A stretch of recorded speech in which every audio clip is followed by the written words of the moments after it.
I was a young pastor who just started pastoring a church. Didn't have a clue what I was doing. I was 23 years old. I think 23, 24 when I met you.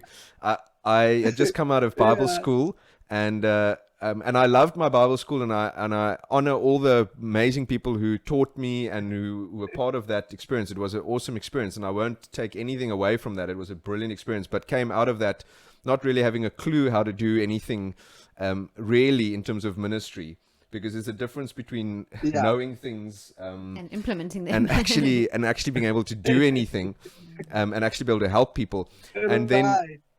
I remember that Right. we were going to a pastor's fraternal here in the valley, and I think it was, if I remember correctly, I think at that fraternal, Ham said to me, because I just met Ham, and he said to me, he started pastoring Connections the same year I started pastoring Yes, Church I on the remember Hill. that, yeah. And he said to me, no, there's this other Yeah. fraternal which is a little bit more cross-cultural. Would you be interested in joining? And I was like, yes, let's please go to this. And I remember the first time we met at your church in the cinema hall. You had the space in the foyer there. We met there. And I Right. think Jeremy was Right. there. Obviously, I knew Jeremy, so Jeremy was there. Ronald was there. Obviously, you. I think Nikelo was there. I can't remember all the guys who were there, but I remember that first time when we got together, and you because there were a couple of new guys there. You shared again the vision for the group, and you shared about how it was about building bridges between people, and Yeah. I'll never forget that. I mean, you've shared that I think a few times since, but you shared about how your bridge determines how much capacity you have for things to move between people. And if you have a Right. rickety bridge, you can't put a truck on a rickety bridge. And it just struck me Exactly. that so many, it's not that we don't have bridges. I think in society, there's many bridges that people have between each other. It's not that we don't have the bridges. It's just that the quality of our bridges are so weak that we are not able to do Right. anything meaningful in relationship. And you really Yeah. taught me about that. And I think it was that pastor's fraternal, which we met every week, and we continue, and we're still meeting. The core of us are still meeting today. We met yesterday. Yesterday, Yes. yesterday. That shaped and changed my life. If it wasn't for that, I don't think I would have lasted 10 years. I probably would have lasted 2 years in pastoral ministry. But Right. I want you to just share about that, because that was such a big part of your heart in your ministry, and it had such an impact on me. And we were speaking about that again. The same stuff we were talking about yesterday was around unity, around relationship, around this, Yeah. why this is so important, and why is the church missing this, and why is it not central in what we do as the church? And yeah, there's so much I can say about that, but I just thought, just wanted to introduce it like that, and hear what you have on your heart regarding that.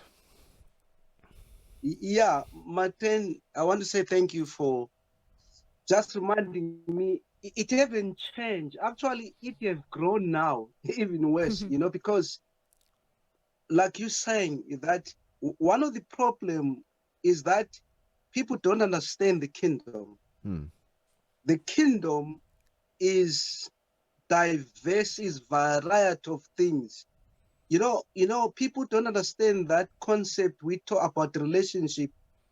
They try to change one another. The bridge doesn't seem to change people. The bridge works as a common denominator, because I've always believed that there's nobody who's a mistake. There's nobody. You'll see that when you go, for example, to Home Affairs, each person in the world, there's nobody with identical fingerprints, because every person, I believe, is in the earth on purpose, with a Definitely. purpose, Yeah. Yes. and for a purpose. Yes. But we are supposed, the kingdom make us interdependent. We have got, according to even the Bible tells us, we have got different gifts according to grace and all. So there's no need to change anyone. Yeah. But the only thing is to find a common denominator, so that things work together for good, so that we can exchange I can learn from you as a teacher. You can learn from me as evangelist. We do that. But unfortunately, people who don't understand the kingdom seem to try to conform others to themselves, Yeah. which is antichrist, I can say. So Yeah. the thing is, how can I relate with you? How can I benefit, like the Bible talk about inheritance in the saints, unless we found a way to connect? Hmm. You know, I come to your world, you come to my world. How do we do that?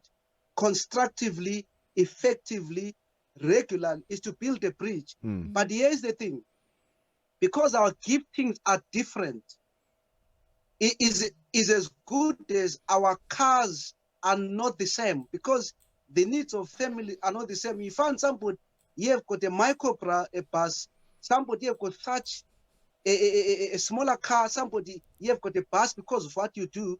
So when you think kingdom, you think a bridge which will accommodate all those cars, Hmm. so that when you transport or you exchange goods, you are able to cross to come to each other. But then now, the quality of the bridge determines what car will pass and how long. Yeah. Yeah. For me, that's what is relationship.